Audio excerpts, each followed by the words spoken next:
ছয় মাস ধরে বেতন না পাওয়ার অভিযোগে বিক্ষোভে সামিল হলেন দক্ষিণ দিনাজপুর জেলা জলজীবন মিশন প্রকল্পে কর্মরত অস্থায়ী কর্মীরা। বৃহস্পতিবার দুপুরে বালুরঘাট দক্ষিণ দিনাজপুর জেলা পরিষদের গেটের সামনে জড়ো হয়ে তারা বকেয়া বেতন মেটানোর দাবিতে বিক্ষোভ দেখান। অভিযোগ, বেতন প্রদানের দাবিতে এর আগেও জেলা শাসক এবং জেলা পরিষদ সহ বিভিন্ন দপ্তরে লিখিতভাবে জানানো হলেও কোনো সুরাহা হয়নি।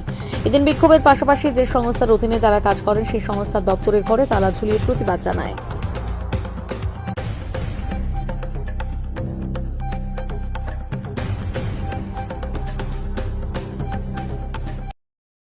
কারিগরি দপ্তরের আন্ডারে জল জীবন মিশনের আইএসএ কর্মী। আমরা বিভিন্ন কাজ করে থাকি, যেরকম ফিল্ড ওয়ার্ক, জিও ট্যাগিং করতে শুরু করে আমরা পাইপ লাইনের যতগুলো কাজ হয় আমাদের মাধ্যমেই কাজ হয়। আমরা গত 6 মাস ধরে আমরা বেতন পাচ্ছি না। দ্বিতীয়ত আমাদের বেতনের যে ওয়ার্ক শিডিউল হিসেবে আমাদের যেটা বেতন ছিল সেই বেতন দেওয়া হচ্ছে না। আগে দিত 8,000 টাকা বেতন, আমাদের ওয়ার্ক শিডিউলে ছিল 16,500 টাকা, বিপিএমদের ছিল 19,600 এবং বিএলএসদের ছিল 13,200। এর সঙ্গে সঙ্গে আমাদের পিএফের নাম করে আমাদের 300 টাকা করে প্রতিনিয়ত 3 বছর ধরে কেটে গেছে। আমাদের পিএফের কোনো টাকা এখন পর্যন্ত আমরা দেখতে পাচ্ছি না। আমাদেরকে সংসার চালানো খুব অসুবিধার মধ্যে আমরা পড়ে গেছি এবং আমরা চাই আগামী 7 দিনের মধ্যে আমাদের এই বকেয়া বেতন যদি না শোধ করা হয় তাহলে আমরা পিএসসি অফিস ঘেরাও করব। তার সঙ্গে সঙ্গে আমরা জেলা পরিষদের আমাদের এখানে যে চকভিকু বিদ্যাসাগর ওয়েলফেয়ার সোসাইটি যার আন্ডারে আমরা কাজ করি আমরা তাকেও জানাবো এবং আমরা ডিএম অফিসকেও লিখিত আকারে আমরা জানিয়েছি এবং তার সঙ্গে আমরা জেলা পরিষদকে জানিয়েছি এবং তার সঙ্গে পিএসসি অফিসকেও আমরা জানিয়েছি। প্রত্যেকটা হার্ড কপি আমরা সঙ্গে নিয়েছি। আমরা আর পাচ্ছি না, আমরা কোথায় যাব, আমাদের সুরাহা আমরা পাচ্ছি না। আমরা সংসার চালানো আমাদের খুব অসুবিধার মধ্যে আমরা পড়ে গেছি। আমাদের জেলায় দক্ষিণ দিনাজপুর জেলায় 68 জন ছেলে মেয়ে আমরা কাজ করছি এবং 68 জন পরিবার রয়েছে। আমরা চাই অবিলম্বে আমাদের এই দাবি মেনে নেওয়া হোক এবং অতি সত্ত্বরে আমাদের এই বেতন পরিশোধ করা হোক, এটাই আমার দাবি।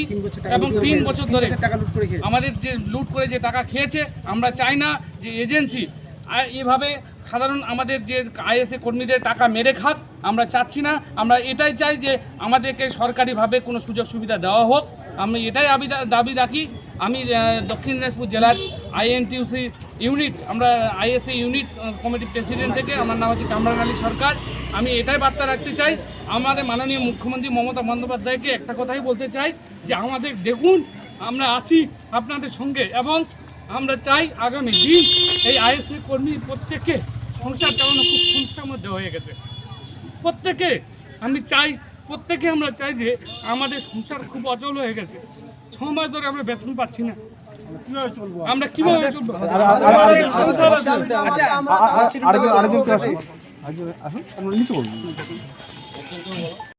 আমরা বেতন পাচ্ছি না, তারা আমাদেরকে বারবার বলছে যে আমরা এখন টাকা সেন্ট্রাল থেকে টাকা দিচ্ছে না, সেই আমাদেরকে অজুহাত দিচ্ছে। কিন্তু বিষয় হচ্ছে তিনি টেন্ডার নিয়েছেন আর টেন্ডারের কাজ, তাকে কাজ চালানো, সে কিভাবে চালাবে সেটা হচ্ছে তার ব্যাপার। কিন্তু আমাদের যে পরিবার রয়েছে, আমরা সেই পরিবার একদম অসহায় রয়েছি। আমাদের 6 মাস ধরে বিল হচ্ছে না, প্লাস 3 বছর ধরে যে টাকা লুট করে খেয়েছে, এই টাকা লুট করে খাওয়ার ফলে আজকে আমাদের আর্থিক অবস্থা এতটা সংকটে পড়েছি যে আমরা একটু চলার মতো টাকা হচ্ছে না। আমাদের খুব আফসোস। আর গভর্নমেন্টের কাছে আমি একটা কথা আবদার রাখবো যে আমাদের এই কাজটাকে 60 বছরের জন্য যাতে করে দেয়, আমরা যাতে আমাদের ভবিষ্যৎ উজ্জ্বলের আলো দেখতে পারি, আমরা এই আশা রেখে আমি আমার বক্তব্য শেষ করলাম। আপনার নাম কি? সৌরভ সরকার, বিসিএম।